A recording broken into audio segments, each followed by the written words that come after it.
సర్పంచ్ గారు చనిపోయిన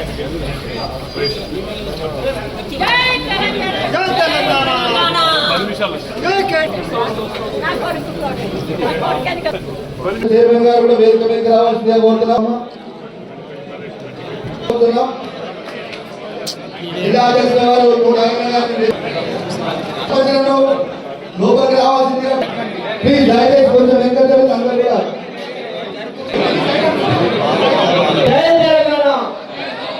కేసీఆర్ గారి నాయకత్వం వార్డు సభ్యులుగా గెలిచిన సోదరిమణులు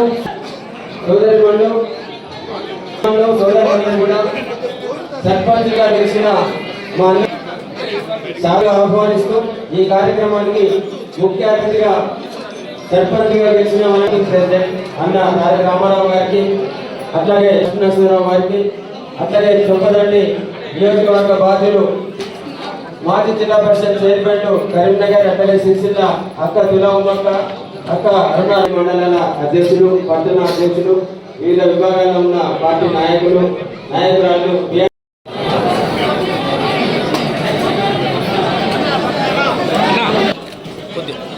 చంద్రగిరి గ్రామ సర్పంచ్ గా ముత్తడి సర్పంచ్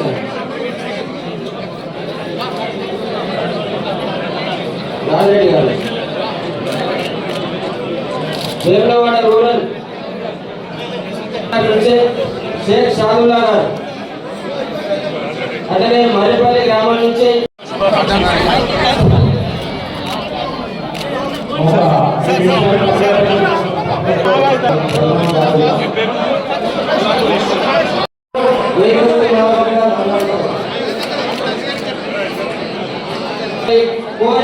గ్రామ సర్పంచులు సూర్య రవిశంకర్ గారు, అట్లాగే చంద్రబాబు కొండన్న గారు వారికి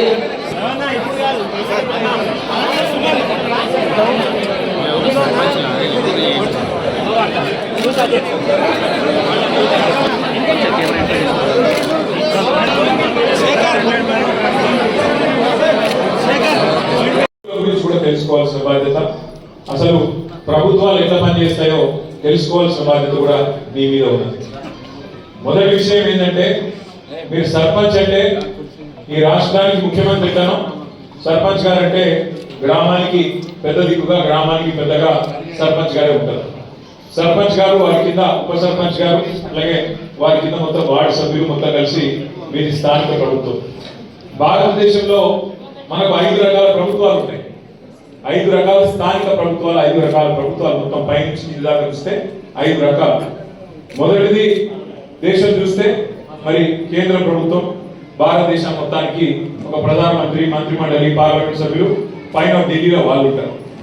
ఆడికెళ్ళి కొద్దిగా కిందికి వస్తే మనకి 28 రాష్ట్రాలు ఉన్నాయి. రాష్ట్రానికి ఒక ముఖ్యమంత్రి, రాష్ట్ర ప్రభుత్వము, మంత్రిమండలి, ఎమ్మెల్యేలు, ఎమ్మెల్సీలు అక్కడ ఉంటారు. ఆడికెళ్ళి కొద్దిగా కిందికి వస్తే జిల్లా ప్రభుత్వం, జిల్లా పరిషత్ ఉంటుంది. జిల్లా పరిషత్లో జిల్లా పరిషత్ చైర్మన్ గారు, జెడ్పీటీసీలు వాళ్ళు ఉంటారు. కొద్దిగా కిందికి వస్తే మున్సిపాలిటీ, మండలం. మున్సిపాలిటీలో మున్సిపల్ చైర్మన్ గారు, కౌన్సిలర్లు ఉంటారు. మండలంలో మండల పరిషత్తు, అదేవిధంగా ఎంపీటీసీలు వాళ్ళు ఉంటారు. మరి కిందికి మొత్తంగా చూసినట్టయితే 5 అంచెల్లో కింద ఉండేది, ప్రజలకు అత్యంత సన్నిహితంగా ఉండేది ఏంటి అంటే గ్రామ పంచాయతీ. మరి ఆ గ్రామ పంచాయతీలో సర్పంచ్ గారు, ఉప సర్పంచ్ గారు, వార్డు సభ్యులు, ఈ రకంగా 5 ప్రభుత్వాలు దేని దానికే పనిచేస్తూ ఉంటాయి. అయితే ప్రజలు కోరుకునేది ఏంటంటే ఈ 5 అంచెల ప్రభుత్వాలు ఒకదానితో ఒకటి సమన్వయంతో పనిచేయాలి. ఎందుకంటే ఎవరి హక్కులు వాళ్ళకున్నాయి, ఎవరి నిధులు వాళ్ళకున్నాయి, ఎవరి విధులు, ఎవరి బాధ్యతలు వాళ్ళకున్నాయి. ఇంతకుముందు తమ్ముడు ఎంపికలు చెప్తున్నాడు, అన్న ఎమ్మెల్యేలు బెదిరిస్తాను, మరి మేము మా దగ్గరికి రావాలను, పైసలు మేమే ఇవ్వాలి అని మాట్లాడుతున్నారు. ఎమ్మెల్యేల చేతులు ఏమి ఉండదు, మీకు ఇచ్చేది కానీ పోయేది కానీ. ఎమ్మెల్యే నిధులు ఆయనకు ఉంటాయి, కానీ గ్రామ పంచాయతీకి సంబంధించి డైరెక్ట్ గా ఫైనాన్స్ కమిషన్ ద్వారా మీకు డబ్బులు, అంటే రాష్ట్ర ప్రభుత్వానికి మొత్తం స్థానిక సంస్థలకు మనం కేంద్రానికి కట్టే పనులకు వెళ్ళే వాళ్ళు మనకు ఫైనాన్స్ కమిషన్ ద్వారా పైసలు ఇస్తారు.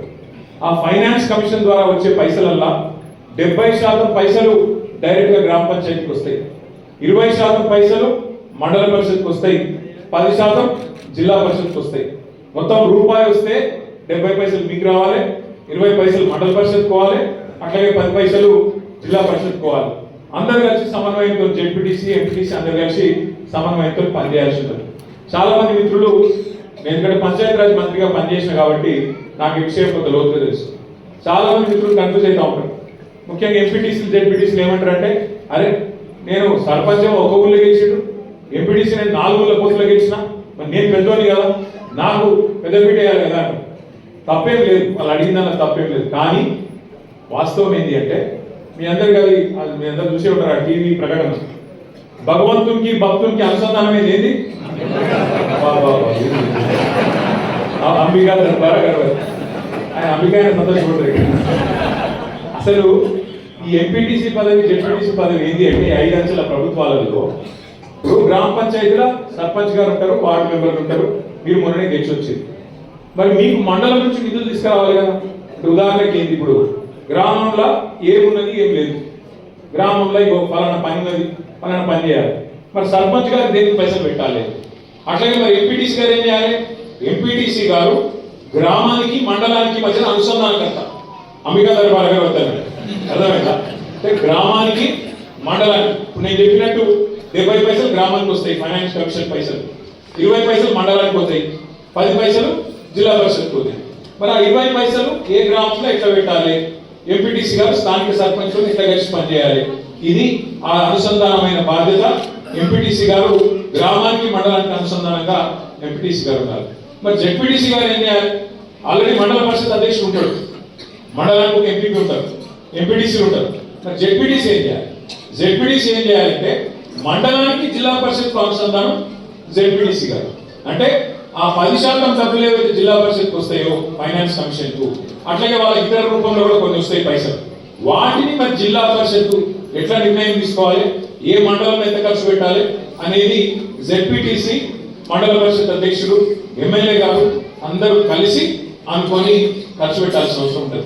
కాబట్టి మీరు ఎవ్వరి కింద పనిచేస్తలేరు, మీది మీరు సర్వ స్వతంత్రులు. ఇంతకుముందు మీరు చెప్పినట్టు, లక్ష్మీనరసింహరావు గారు చెప్పినట్టు, రేపటి రోజున గ్రామ పంచాయతీ తీర్మానం లేకుండా రాష్ట్ర ప్రభుత్వం కూడా కొన్ని పనుల్లో ఏలుపెట్టే అవకాశం ఉండదు. ఫలానా వర్క్ కావాలి, ఫలానా వాళ్ళకి ఇల్లు ఇవ్వాలి, లిస్ట్ ఎక్కడ పెట్టాలి, గ్రామ పంచాయతీని పెట్టాలి. ఎవరికి ఇల్లు ఇస్తున్నాం, ఎవరికి కార్డులు ఇస్తున్నాం, ఎవరికి ఏ సంక్షేమ పథకం ఇస్తున్నాం, ఎవరికి పింఛన్ పెంచాలి, ఎవరికి ఏం చేయాలి, లబ్ధిదారుల లిస్టు ఎక్కడ పెట్టాలి, గ్రామ పంచాయతీనే పెట్టాలి. దానికి బాధ్యులు మీరే అవుతారు. ఎమ్మెల్యేలు ఇంకొకరు నీలిగి మీద దాగేస్తే, మిమ్మల్ని బెదిరిస్తే దాంతో అయ్యేది కానీ ఇంకోటి కానీ ఏం లేదు. మీరు ఖచ్చితంగా గుర్తుపెట్టుకోవాల్సింది, మీ హక్కులు మొదలు తెలుసుకోవాలి. మీకు ఏం అధికారం ఉన్నది, మీకు ఏం ఎట్లా నడిపే అధికారం ఉన్నది, ఇది మీరు తెలుసుకోవాలి. తెలుసుకోవాలంటే మాటలతో కాదు. అందుకే నేను జిల్లా ప్రెసిడెంట్ గారిని కోరుతా ఉన్నా, లక్ష్మీనరసింహరావు గారిని, రవిశంకర్ గారిని, అట్లాగే మా మానకొండ ఎమ్మెల్యే గారిని కూడా కోరుతా ఉన్నా. మనం ఇప్పుడు సర్పంచ్ ఎలక్షన్లు 17 తారీఖు నాడు 3వ విడత కూడా అయిపోతుంది. అయిపోయాక జిల్లా పరిషత్ ఎలక్షన్, మండల పరిషత్ ఎలక్షన్ కూడా ప్రభుత్వానికి పెట్టక తప్పదు. మరి జనవరిలో పెడతారా, ఫిబ్రవరిలో పెడతారా తెలియదు, పెడతారు అంటున్నారు. అది కూడా పెట్టుకున్నాక అది కూడా పూర్తి అయిపోగానే మనకి గెలిచిన జెడ్పీటీసీలు, ఎంపీపీలు, ఎంపీటీసీలు, సర్పంచులు, ఉప సర్పంచులు, వార్డు సభ్యులు అందరితో కలిసి మీకు ఒక వర్క్ షాప్ పెడుతుంది. మనం పెద్దలను పిలుస్తాం, ఎవరెవరైతే గతంలో పంచాయతీరాజ్ డిపార్ట్మెంట్ లో పనిచేసిన వాళ్ళు ఉంటారో పెద్దలు, డిపిఓలుగా, డిఎల్పిఓలుగా పనిచేసిన పెద్దలు ఉంటారు, మంచి నిష్ణాతులు ఉంటారు, నిపుణులు ఉంటారు. వాళ్ళని పిలిచి తెలంగాణ పంచాయతీరాజ్ చట్టం ఏంటిది, అందులో సర్పంచ్ గారి విధులు ఏంటి, ఎంపీటీసీ గారి విధులు ఏంటి, మీ హక్కులు ఏంటి, వాటిని ఒకవేళ ప్రభుత్వం ఏమైనా కాలరాసే ప్రయత్నం చేస్తే, ఇప్పుడే మా తమ్ముడికి చెప్తా ఉన్నాడు, అయిపోతాం అంజీ చెప్తున్నాడు నాకు వచ్చి, అన్న మా ఎమ్మెల్యే ఓడిపోయినని బాగా బాధలున్నాడు, చాలా గెలుస్తా అనుకున్నాడు, ఓడిపోయాడు, బాగా బెదిరించాడు. ఒక ఎమ్మెల్యేనే కాదు, మీ ముఖ్యమంత్రి తిరుగుతాడు ఈ ప్రచారం. మీరు చూసి నాకు తెలిసి చరిత్ర పంచాయతీ ఎలక్షన్ లో, సర్పంచ్ ఎలక్షన్ లో ముఖ్యమంత్రి తిరిగి నేను ఎప్పుడు చూడలేదు. విజయోత్సవాల పేరిట ఏది 2 సంవత్సరాలు నిండాయి, మేము గొప్పగా నడిపినాం అని చెప్పి విజయోత్సవాల పేరు మీద జిల్లా తిరిగి ముఖ్యమంత్రి గారు కూడా పరోక్షంగా సర్పంచ్ ఎన్నికల్లో ప్రచారం చేసేది. ఎమ్మెల్యేల బెదిరింపులకైతే అంతులేదు పొంతులేదు. గెలిపిపోతే చూస్తున్నారు ఎమ్మెల్యే స్పీచ్లే ఇస్తారు ఓపెన్ ఇండియా నా ఇంటి బయట కొంత మెడబడి చూపుతా అని చెప్పి వాళ్ళు మాట్లాడుతూ ఉన్నారు. అట్లా బెదిరించింది. ఇంకా కొన్ని దగ్గరలో అయితే ఇంకా అన్యాయం. నేను సూర్యాపేట జిల్లాకు పోయినా, నల్గొండ జిల్లాకు పోయినా. అక్కడైతే అన్యాయం. ఒక సోదరుడు మల్లయ్య యాదవ్ గారని ఆయన మీద దాడి చేసి కిరాతకంగా హత్య చేసి చంపేసింది. ఇంకొక ఒక సోదరుడు మనోడు నామినేషన్ ఇస్తే ఆయన ఎత్తుకపోయి కిడ్నాప్ చేసి ఆఖరికి ఇంత ఘోరమని చెప్పాలి. అందులో నా నోటితో నేను చెప్పలేకపోతున్నా. అంత కిరాతకం కూడా అక్కడ తిప్పతి మండలంలో ఒక మనోడు సోదరుడు ఆయన మీద చేసిన. ఇంకో దగ్గరనైతే గెలిచినాక ఓట్లు వేసినాక గెలిచినాక కాదు, ఓట్లు వేసినాక మన ఓట్లు కావాలని తీసేసి తీసుకుపోయి మోరిలో వారేసి ఇక ఎన్నో కిరాతకాలు చేయగా కూడా ఎన్నో రకాలుగా మన వాళ్ళ మీద ఒత్తిడి పెట్టంగా ఇబ్బంది పెట్టంగా కూడా ఇవాళ రాష్ట్ర వ్యాప్తంగా 2 దశల్లో ఎలక్షన్లు జరిగితే ఈ 2 దశల్లో కూడా ఒక్కొక్క దగ్గర ఒక్కొక్క తీరు, కానీ కొన్ని దగ్గర 40%, కొన్ని దగ్గర 30%, కొన్ని దగ్గర 50%, కొన్ని దగ్గర 60-70% కూడా గెలిచి సత్తా చాటిన గులాబీ మేము చివరికి మంచి మీకు అభినందనలు తెలియజేస్తాము. మామూలు విషయం కాదు. ఎందుకంటే 2 ఏళ్లనే ప్రభుత్వం మీద ఇంత స్థాయిలో వ్యతిరేకత వచ్చుడు, ఇంత స్థాయిలో తిరుగుబాటు జరుగుడు ఇది మామూలు ముచ్చట కాదు. అంటే ప్రజలు కూడా జనరల్గా ఎట్లుంటారంటే ఇంకో 3 ఏళ్ళు గవర్నమెంట్ ఉంది కదా చూద్దాం తీ అన్నట్టుంటారు. కానీ తెలంగాణ పరిస్థితి అలా ఉన్నది. మీరు గమనించండి, ఎంత కోపం ఉంటే ప్రభుత్వం మీద ఎంత వ్యతిరేకత ఉంటే ఇట్లాంటి వ్యతిరేక ఫలితాలు వస్తాయి. ఒకసారి యాద్ చేసుకోండి. మన ప్రభుత్వం ఉన్నప్పుడు 32 జిల్లా పరిషత్లు ఉంటే 32 మనమే గెలిచినాం. 143 మున్సిపాలిటీలు ఉంటే 136 మున్సిపాలిటీలు గెలిచినాం. జెడ్పీటీసీలు దగ్గర 450 దాకా గెలిచినాం. మండలాల దగ్గర 430 దాకా గెలిచినాం. 520 చిల్లర మండలాలు ఉండే అప్పుడు ఎవరిని. అట్లాగే గ్రామ పంచాయతీలు 12,000 ఉంటే దగ్గర 9,000 మనమే గెలిచినాం. కేవలం అక్కడో ఇక్కడో వాళ్ళు ఒక 15-20% గెలిచారు. కానీ మనం గెలిచినట్టు 30%, 40%, 50-60% వాళ్ళు ఎక్కడ కూడా గెలవలేదు. 2 ఏళ్ళు తిరగకుండానే ప్రభుత్వానికి ఈ పరిస్థితి వచ్చింది. పెద్దలు ఆత్మవిమర్శ చేసుకోవాలి. కాంగ్రెస్ వాళ్ళు ఎందుకు 2 ఏళ్ళు తిరగకుండానే ప్రజల ఇంత కోపం వచ్చింది? మనకు కనబడుతూనే ఉన్నది. యూరియా బస్తాల కోసం తల్లాడలేదు, కరెంటు కోసం ఆగం, ఏ పథకం కూడా చక్కగా అమలు అయితలేదు. రైతు రుణమాఫీ అన్నారు, 2 లక్షలు అన్నారు, ఎక్కడ కూడా చారణకు మించి చక్కగా జరగలేదు. అట్లాగే రైతు బంధు పెంచుతామన్నారు, 10,000 కేసీఆర్ ఇస్తే 15,000 అన్నారు, ఇలా అది కూడా చక్కగా ఇయ్యలేదు, 2 సార్లు కొట్టింది.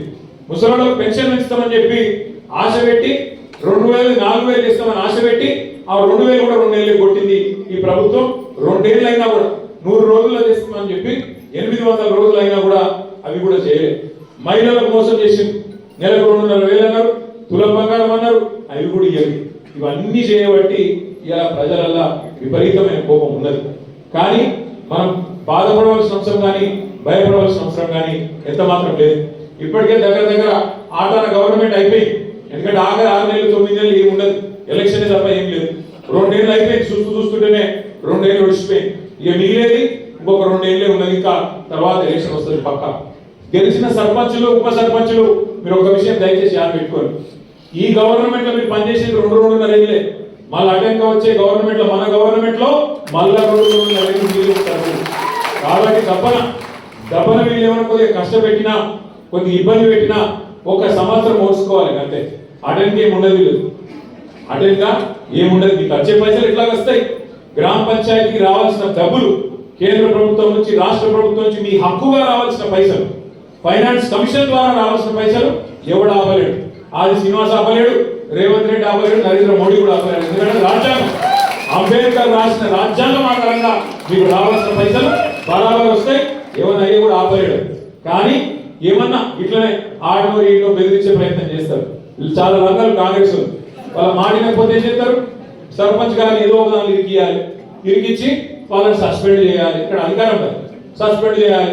సస్పెండ్ చేసి ఉప సర్పంచ్ వాళ్ళ మనిషిని పెట్టుకోవాలి, వాళ్ళకి బాధ్యత ఇవ్వాలని చెప్పి లంగ కథలు చేస్తారు. అందుకే మనకు కూడా తెలివి ఉంది కాబట్టి, భగవంతుడు వాళ్ళకే కాదు మనకు కూడా తెలివితేటలు ఇచ్చిండు కాబట్టి నేనేం చెప్తున్నా అంటే, జిల్లాల వారీగా సర్పంచులకు అండగా నిలబడేందుకు ప్రతి జిల్లాలో లీగల్ సెల్ ఏర్పాటు చేస్తాం. ఎక్కడ ఎవరైనా మిమ్మల్ని సస్పెండ్ చేసే ప్రయత్నం చేస్తే వెంటనే 1 సెకండ్ కూడా మీరు ఆలస్యం చేయకండి. జిల్లా పార్టీ ఆఫీస్ పక్కనే ఉన్నది.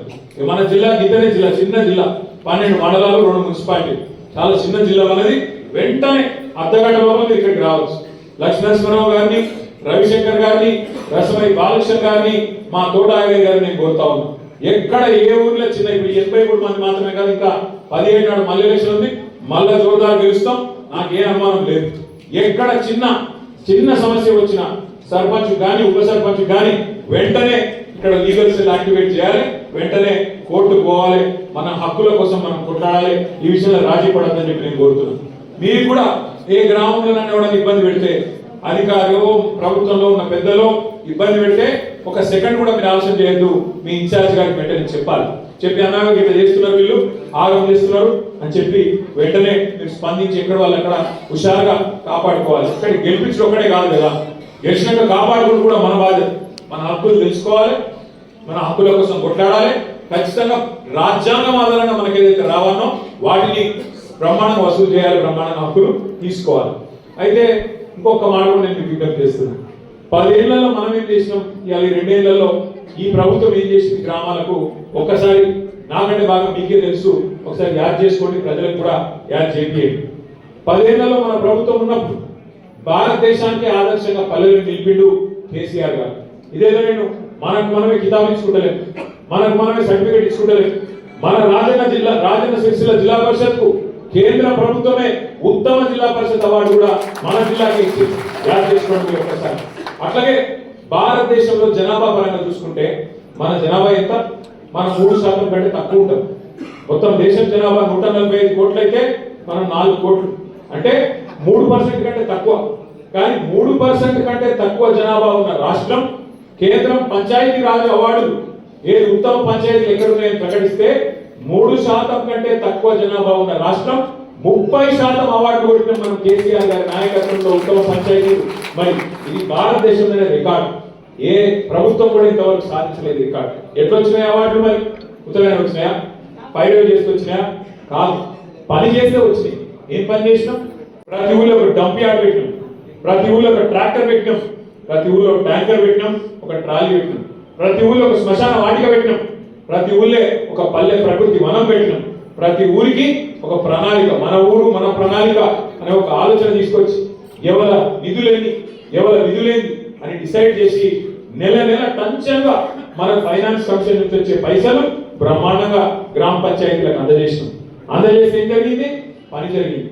ఒక చెట్టు పెడితే చెట్టు చచ్చిపోవద్దు అని చెప్పి హరితహారం కార్యక్రమం ప్రారంభిస్తే కేసీఆర్ గారు పంచాయతీరాజ్ చట్టంలో పెట్టింది ఏమని, 85% చెట్లు బతికేటట్టు చూసుకునే బాధ్యత సర్పంచులు, ఉప సర్పంచులు, వార్డు సభ్యులు మీరే తీసుకోవాలని. ఇలా కొన్ని ఊళ్ళు తిరుగుతుంటే నిజంగా కడుపు నిండినంత సంతోషం అవుతుంది. ఆ పెరిగిన చెట్లు, ఏరుగా పెరిగిన చెట్లు అద్భుతంగా నీడనిస్తుంటే, మన పిల్లలకు రక్షణ ఇస్తుంటే గొప్పగా హృదయం ఆనందంతో పొంగిపోతుంది.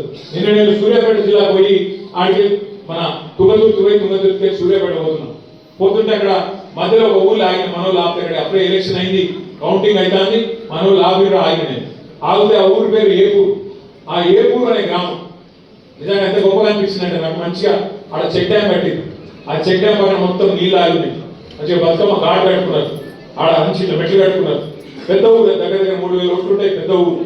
ఆ ఊళ్ళే మొత్తం ఒక వైకుంఠ ధామం కట్టారు, పెద్ద శివుడి విగ్రహం, వైకుంఠ ధామం, మంచి కాంపౌండ్ వాళ్ళు, బ్రహ్మాండంగా ఉత్తమ గ్రామ పంచాయతీగా వాళ్ళకు దేశంలోనే అవార్డు వచ్చింది. అట్లా ఆ తీరులో పనిచేయాలి చేస్తే. ఎందుకంటే సర్పంచ్ గారు మీరు గెలిచి సంతోషం, 5 ఏళ్ళకు మీరే ఉంటారు, గ్రేట్. కానీ పని చేసి చూపెడితే, పని చేసి ప్రజలు ఎక్కడ ప్రతి ఒక్కరు మీరు మాట ఇచ్చింటారు, ఫలానా పని నేను చేస్తా అని చెప్పింటారు.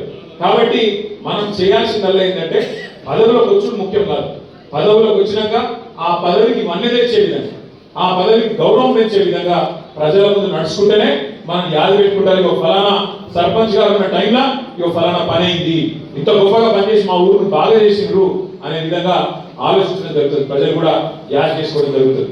ఎందుకంటే పదవులు పోతాయి, ప్రాణాలు కూడా పోతాయి, కానీ మిగిలేది పేరు ఒకటి మాత్రమే. మిగిలేది మనిషికి జీవించినంత కాలం మంచిగా పనిచేస్తే మరణించిన తర్వాత కూడా మిగిలేది పేరు ఒకటే. కాబట్టి దయచేసి నేను మిమ్మల్ని కోరేది, ఏ గౌరవం అయితే ప్రజలు మీకు ఇచ్చిండ్రు, ఏ గౌరవం అయితే మన పార్టీ నాయకులు కార్యకర్తలు ఇలా కష్టపడి మీకు అందించిండ్రో, మీ గెలుపును అందించిండ్రో, మీరు ఆ గెలుపును ఆస్వాదించండి. కానీ మీకు వచ్చిన ఈ పదవి ప్రజల కోసం, మన పనుల కోసం, గ్రామ పనుల కోసం పూర్తి స్థాయిలో వినియోగించండి, అండగా మేము ఉంటాం. మన ఎమ్మెల్సీలు ఉన్నారు, ఎమ్మెల్యేల సంబంధించి మన కొంతమంది ఎంపీలు ఉన్నారు, 4 రాజ్యసభ ఎంపీలు, అక్కడో ఇక్కడో కొంత నిధులు కూడా అందించే ప్రయత్నం తప్పకుండా చేస్తాం. భయపడవలసిన అవసరం లేదు. అట్లాగే మీకు ఫైనాన్స్ కమిషన్ ద్వారా వచ్చే డబ్బులు రొటీన్ రాజ్యాంగబద్ధంగా వచ్చేటి ఎట్లాగో వస్తాయి. ఇవ్వకపోతే అసెంబ్లీలో, శాసన మండలిలో, పార్లమెంట్ లో వాళ్ళను తప్పకుండా నిలదీసి ఆ డబ్బులు ఇప్పించే బాధ్యత కూడా మేము తీసుకుంటామని మాట్లాడుతున్నాం. మీ మీద ఎవరు ఏమి చేయలేరు, ఎవరు బెదిరించినా, ఎవరు ఎన్ని రకాల ప్రలోభాలు పెట్టినా వాటికి లొంగకుండా మీరు ఆల్రెడీ తెలిసి వచ్చినారు. చాలా చాలా సంతోషం. నేను మిమ్మల్ని కోరేది ఒకటి, అరే మన పని అయిపోయింది, మరి మనం పక్క కూర్చుంటే కూడా నడవదు. ఇంకొక మన జిల్లాలో ఇంకో 4-5 మండలాల ఎలక్షన్ ఉంది, అక్కడ కూడా మీరు దిగాలి. మీ చుట్టాలో, దోస్తులో, వాళ్ళు వీళ్ళు ఉంటే మన పార్టీ నాయకులు గెలిచాడు. ఎందుకంటే ఒక్కొక్కరు ఎలక్షన్ ఎంత కష్టపడ్డారో మీకు తెలుసు, మీ ఎలక్షన్ ఎంత తల్లాడిరో మీకు తెలుసు. కాబట్టి అక్కడ మనం కూడా కొట్లాడుతున్నారు 17 తారీఖు రోజు, వాళ్ళు కూడా గెలిచినట్టు మీరు కూడా మరి వేడిలకు సన్నీ సాయం అన్నట్టు కొంత సాయం చేయండి. అవసరమైతే ఒక రోజు ఒక పూట అడిగి పోయిరాండి. అక్కడ కూడా మీకు తెలిసిన వాళ్ళు, దోస్తులు, చుట్టాలు, క్లాస్మేట్స్ ఎవరైనా ఉంటే ఒక అడుగు పక్కకు పోయి అక్కడ కూడా చెప్పి రావాలి, మనం గెలిచినట్టు చూసుకోవాలి. ఎందుకంటే పెద్దలు ఒకటే చెప్తారు, ఎక్కడ పోగొట్టుకున్న దాన్ని మళ్ళీ అక్కడే దేవులాడుకోవాలి. మనకు అధికారం పోయిందని బాధ లేదు, అధికారం పోయిందని బాధ ఏం లేదు. సరే, వేములవాడలో మీకు తెలుసు, పాపం 4 సార్లు ఓడిపోయింది ఆయన అని చెప్పి ఆయన ఏడ్చుకుంటూ తిరిగితే 24 ఓట్లు వేసింది. ఆయన పెద్ద మేయర్గా నీకు తెలియదు, తిప్పి కూడా ఎంత 12,000 14,000 ఓట్ల మేయర్తో గెలిచింది. ఆయన పెద్ద దానికి చాలా గొప్ప ఇది లెక్క. తెల్లవారైతే కేసీఆర్ గారిని ఇప్పుడు తెల్లవారైతే కేసీఆర్ అటు ఇంత మాట అంత మాట అన్నాడు. అది కాదు కదా గెలిపించింది నిన్ను. శాతనైతే మాకంటే ఎక్కువ పని చేసి చూపెట్టు, శాతనైతే మాకంటే ఎక్కువ చెయ్యి. రైతు బంధు 15,000 చేస్తానో కదా చెయ్యి, 4,000 పెన్షన్ చేస్తానో కదా చెయ్యి, మహిళలకు 2,000 ఇస్తానో కదా ఈ అన్ని అయితే కా పని చెయ్యి.